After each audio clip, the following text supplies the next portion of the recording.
And joining me now is former President Trump's running mate, Republican Senator JD Vance of Ohio. Senator Vance, welcome back to Meet the Press. Good morning, Kristen. Thanks for having me. Well, thanks so much for being here. I want to start with the topic of abortion. The issue of a federal abortion ban came up in the debate this week, including the comments that you made here on this program last month. Take a look.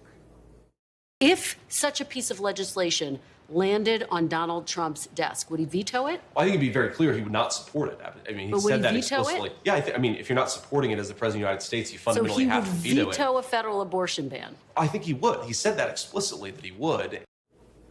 And then, Senator, here's what Donald Trump said on the debate stage. Would you veto a national abortion ban if it came Well, to I your won't desk? have to. But if I could just get a yes or no, because your running mate, JD Vance, has said that you would veto it if it did come to your desk. Well, I didn't discuss it with JD. In all fairness, JD, and I don't mind if he has a certain view, but I think he was speaking for me, but I really didn't. Senator Vance, just to clarify once and for all, if Donald Trump were to be elected, if a federal abortion ban were to land on his desk, would he veto it? Well, Kristen, as you saw the president say, we hadn't discussed it. We still haven't discussed it, by the way, because it's not realistic, Kristen. I think that was the point that he made during the debate is he's been incredibly clear that he doesn't support a national abortion ban. He wants abortion policy to be made by the states because he thinks, look, Alabama's going to make a different decision from California, and that's okay. We're a big country. We can disagree. The best way to actually facilitate us coming together, despite that disagreement, is by allowing each individual state to make their own abortion policy. So I think President Trump has been clear. A national abortion ban is not on the table. He wouldn't support it. He wouldn't sign it. And I think, frankly, Kristen, it's kind of a ridiculous hypothetical because if a national abortion ban was brought before the United States Senate right now, it would get at best 10 senators out of 100. So I think we should talk about issues that actually might come before the president, like our approach to lowering energy prices, to lowering grocery prices, to making housing more affordable, which all have gone in the wrong direction under Kamala Harris's policies. His point is that it was a hypothetical and not a hypothetical that has any chance of actually crossing his desk. I take your point, but just to put a fine point on this, you're saying he wouldn't support it. So would he veto it? Kristen, I think that I've learned my lesson on speaking for the president before he and I have actually talked about an issue. What he has said at the debate, which is quite explicit, is he doesn't support a national ban. He thinks it's ridiculous to talk about vetoing a piece of legislation that isn't going to come before the president in the first place. All right, let's zoom out a little bit, Senator, and talk more broadly about the issue of health care. Former President Trump said on the debate stage he had, quote, concepts of a plan to replace the Affordable Care Act. Here is what he has said, though, in the past. Look. We're going to have a health care plan that's going to be second to none. We have 2 plans coming out. We already have the concept of the plan. We'll be announcing that in about 2 months, maybe less. Senator, can you clarify what is Donald Trump's health care plan? Well, first of all, Kristen, let's back up a little bit to 2017, 2018, when Obamacare was actually collapsing under the weight of the regulatory burdens and collapsing under the weight of lack of funding. And Donald Trump had 2 choices. He could have destroyed the program, or he could actually build upon it and make it better so that Americans didn't lose a lot of health care. He chose to build upon a plan, even though it came from his Democratic predecessor. And I think it illustrates Donald Trump's entire approach to governing, which is to fix problems, even if he may have disagreed with the original legislation, to fix the American people's problems, not just to blow things up because it happened to be implemented by your predecessor. And frankly, I wish Kamala Harris would take a similar approach on things like the Abraham Accords, which she has not built upon at all, despite the fact that it's built a lot of peace in the region and could build more. But what President Trump's health care plan is actually quite straightforward. Is you want to make sure that pre-existing coverage conditions are covered. You want to make sure that people have access to the doctors that they need. And you also want to implement some some deregulatory agenda so that people can choose a health care plan that fits them. Think about it. A young American doesn't have the same health care needs as a 65-year-old American. A 65-year-old American in good health has much different health care needs than a 65-year-old American with a chronic condition. We want to make sure everybody is covered, but the best way to do that is to actually promote some more choice in our health care system and not have a one-size-fits-all approach that puts a lot of people into the same insurance pools, into the same risk pools, that actually makes it harder for people to make the right choices for their families. Senator, you mentioned Obamacare. 20 million people are currently getting their health care through Obamacare. I guess the question is, and you're laying out some benchmarks here, but why should voters believe that a plan is forthcoming when you've heard Donald Trump say so many times in the past that he's going to be putting forward a plan? It still hasn't happened yet. Well, because Donald Trump actually governed, Kristen, for 4 years, and he actually protected those 20 million Americans from losing their health coverage. He actually protected a lot more additional Americans from losing their health coverage, and he actually ensured that a lot of people were able to access coverage for the first time. I mean, members of my own family, for example, got health care for the first time under Donald Trump's administration. So we actually have a real record to run on. He, of course, does have a plan for how to fix American health care, but a lot of it goes down, Kristen, to deregulating the insurance market so that people can choose a plan that actually makes sense for them. All right, we have to, on the one hand, fix the problems of Obamacare, while on the other hand, Kristen, making sure that people continue to have good choices. Okay, so what I hear you're saying is Obamacare stays in place. Let me move to another topic. There was a lot of attention, as you know, this week on former President Trump's baseless claims about migrants eating pets in Springfield, Ohio, claims you first shared online, Senator, earlier this week. Local authorities now say there have been no credible reports of migrants hurting pets or animals. And in fact, neo-Nazis are now taking credit, frankly, for pushing these rumors mainstream. Why are you continuing to double and triple down on these baseless claims? Well, two important points here, Kristen. First of all, I have heard firsthand from multiple constituents, people who made 911 calls a month ago, a year ago, who were making these complaints. I trust my constituents more than I do the American media that has shown no interest in what's happened in Springfield until we started sharing cat memes on the internet, which is disgraceful that the American media ignored this town. And that's the most important part.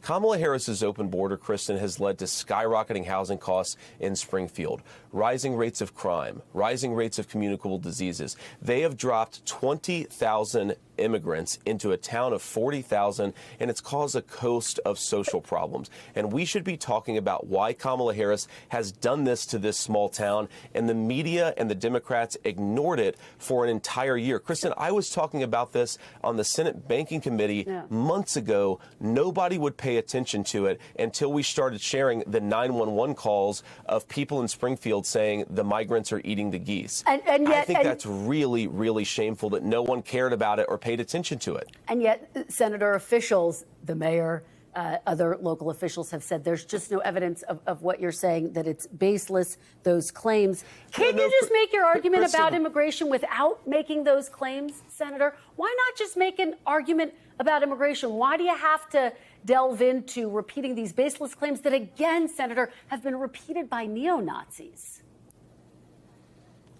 Kristen, I hear you saying that they're baseless, but I'm not repeating them because I invented them out of thin air. I'm repeating them because my constituents are saying these things are happening. I mean, but there's just no yesterday, evidence. A video came out of a migrant 30 miles away eating a cat.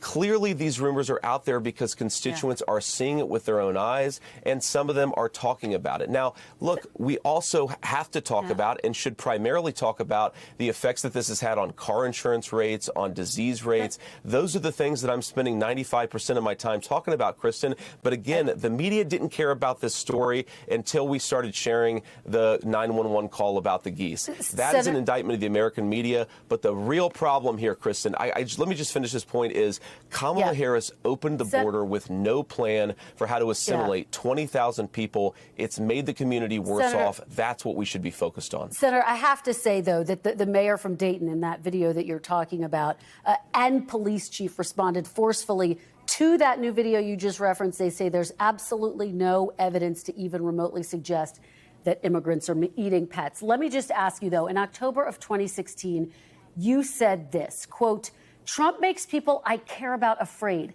immigrants, Muslims, etc. Because of this, I find him reprehensible. God wants better of us. This week in Springfield, buildings were closed because of bomb threats. Haitian immigrants say they are afraid for their lives. Are you now doing the very thing you once called reprehensible, Senator? Well, first of all, Kristen, we condemn all acts of violence and all threats of violence. But, Kristen, the reason that I changed my mind on Donald Trump is actually perfectly highlighted by what's going on in Springfield, because the media and the Kamala Harris campaign, they've been calling the residents of Springfield racist. They've been lying about them. They've been saying that they make up these reports of migrants eating geese, and they completely ignore the public health disaster that is unfolding in Springfield at this very minute. Senator, what about the Haitian immigrants who say they're because afraid? Donald Trump believes, Kristen, let me finish this point, Kristen, and feel free to follow up. Donald Trump is the only person who brought Springfield to national attention, and is the only president who's going to fight for the residents, not just their right to live safely in their communities, but for their right to complain about what's going on in their own community. I think it's disgraceful that Kamala Harris has heard these complaints, has decided to call people racist instead of actually trying to make their lives better by undoing her open border. But I know you had a question. Well, and Senator, again, because we're almost out of time, but Haitian immigrants are saying they're afraid for their lives. I want to shift to another topic. I've been talking to allies of former President Trump who are frankly outraged. They're alarmed that Donald Trump has been traveling with Laura Loomer. She is someone who says she supports white nationalism. She spread conspiracy theories, including that the September 11th attacks are an inside job. She recently said that Kamala Harris, whose mother was Indian, if she wins in November, quote, the White House will smell like curry. Senator, you are married to an Indian American woman. What was your reaction to hearing those comments specifically? Well, Kristen, I want to go back to what you said about Haitian migrants to begin with, because you didn't give me a chance to respond. Look, we don't blame the Haitian migrants for coming to Springfield. We blame Kamala Harris for opening the American southern border and inviting 20,000 people to get dropped in a small Ohio town. Now, you asked about Laura Loomer. Look, Laura Loomer is not affiliated with the Trump campaign. She said something about curry in the White House that I first read about this morning, actually, because I knew that you would ask me about it. Look, Kristen, I make a mean chicken curry. I don't think that it's insulting for anybody to talk about their dietary preferences or what they want to do in the White House. I think what Laura said about Kamala Harris is not what we should be focused on. We should be focused on the policy and on the issues. And look, so yeah, do I agree with what Laura Loomer said about Kamala Harris? No, I don't. I also don't think that this is actually an issue of national import. Is Laura Loomer running for president? No. Kamala Harris is running for president. And whether you're eating curry at your dinner table or fried chicken, things have gotten more expensive thanks to her policies. Let's talk about the person running for president of the United States, not a social media personality who supports Donald Trump. Senator, were you and your wife offended? And do you disavow those comments that even some Trump allies say are blatantly racist? Kristen, I just told you I don't like those comments, and I think that we ought to be focused on Kamala Harris's policy failures. I also don't look at the internet for every single thing to get offended by. I'm running for vice president because I think Kamala Harris has been a disaster, and we have to undo her policies. That's what we should be focused on. But by the way, when I say we, I mean the American media. Kamala Harris opened the border. She made food unaffordable. We should be talking about her failure as an American leader, not a social media personality who supports Donald Trump. All right, Senator JD Vance, thank you so much for your time this morning. Really appreciate it. Thanks for watching. Stay updated about breaking news and top stories on the NBC News app or follow us on social media.